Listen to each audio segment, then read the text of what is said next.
A lot of the shows are very much like chapters. I don't see them as just exhibitions. It's a way of trying to understand or having an overview of the processes that have been going on for the past, let's say, 2 years.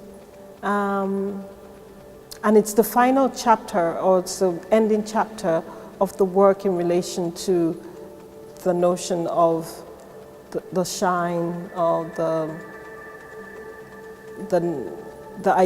ideas I have around this thing of the resources, Namibia, visiting Namibia and the Tsumeb Hill, and looking at also the way we are transforming the materials we're using and how we are using that in different elements. I don't know if it's the end, but in a way it feels like it's bringing together all these chapters.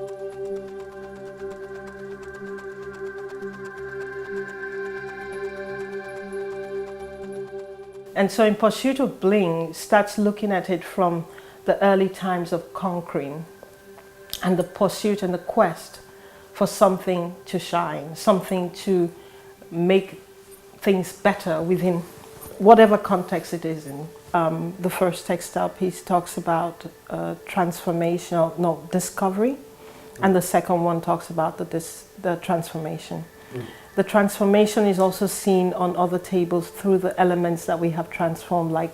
So at the end, we don't know anymore the origins or the source of where things come from, but we are using them.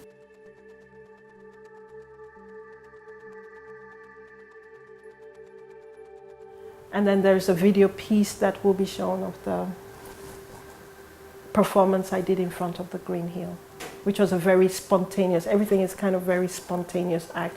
Once in front of the Green Hill, I just decided to sing for it, to heal, like a kind of singing process to heal the space.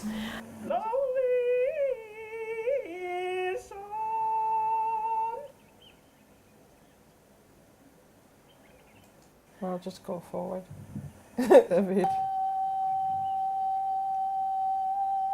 I improvise words. It's like, mala, mala, mala, kid, I put a light on you, shine, shine.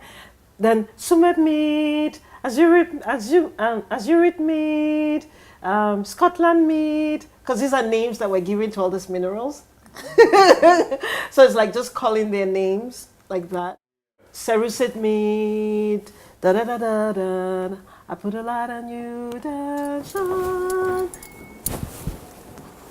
So number 12, that is a bit darker. So we can we play it in between these two colors? So that'll be number 36. What else? Oh, that's the weave. It's so exciting. Okay, I think it's okay, isn't it? It's binded together. Yes. And oh. Turn it a little bit. Let's see the water.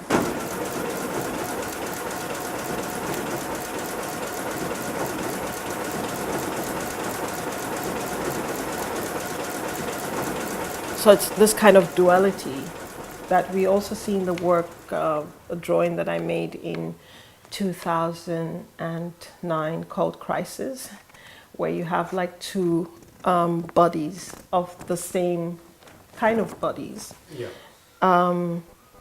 pulling on elements. And so it talks about like the similarities of two people maybe coming from the same area, but kind of having a tug of war over a certain of the same elements that they want. But here in Muka, what I'm going to do is to actually have in these spaces here photographic images.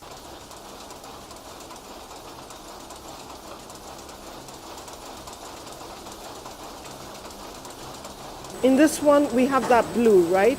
The same one. But that's fine. Yeah. But here we've lost the blue, and that affects this. And that affects this, exactly. Okay, with this one, they're also fine. Yeah, but it's the same here anyway. Yeah.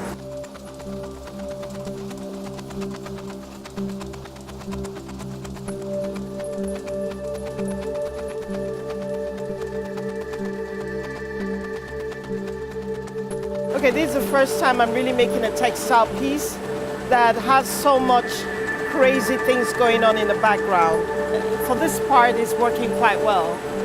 And then we have to go to the next detail and work on details on details upon deeper details, but it's fine.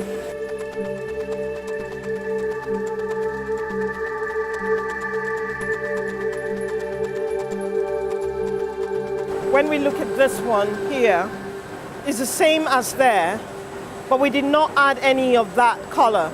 So now what I've done is to change that to add more red in it. So now we see the difference here in there, and that is much more interesting.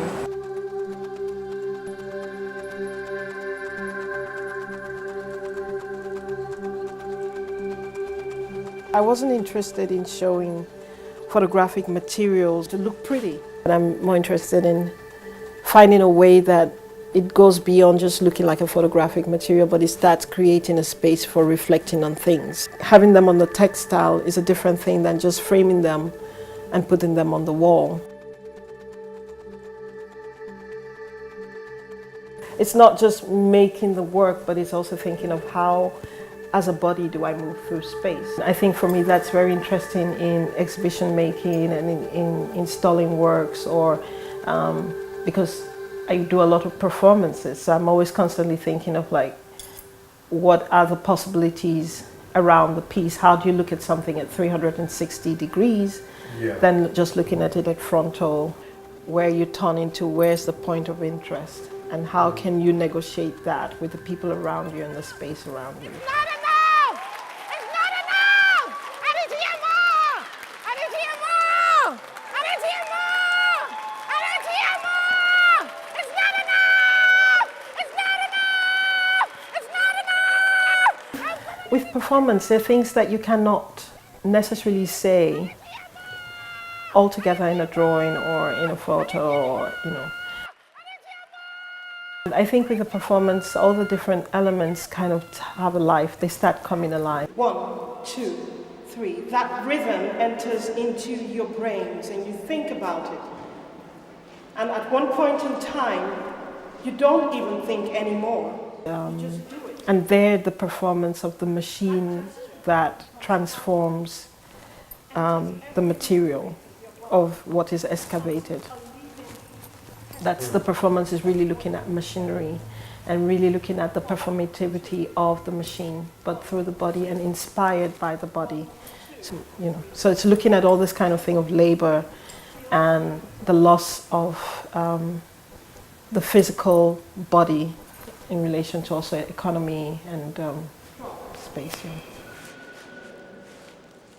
You've learned that gesture till you become a machine that works slowly and does what it needs to do.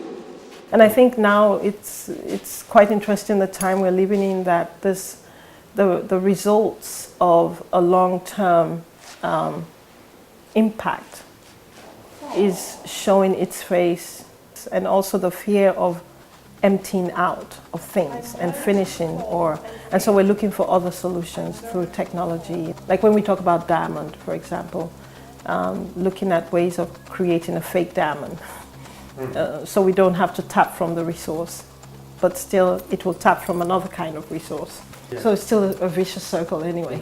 Yeah.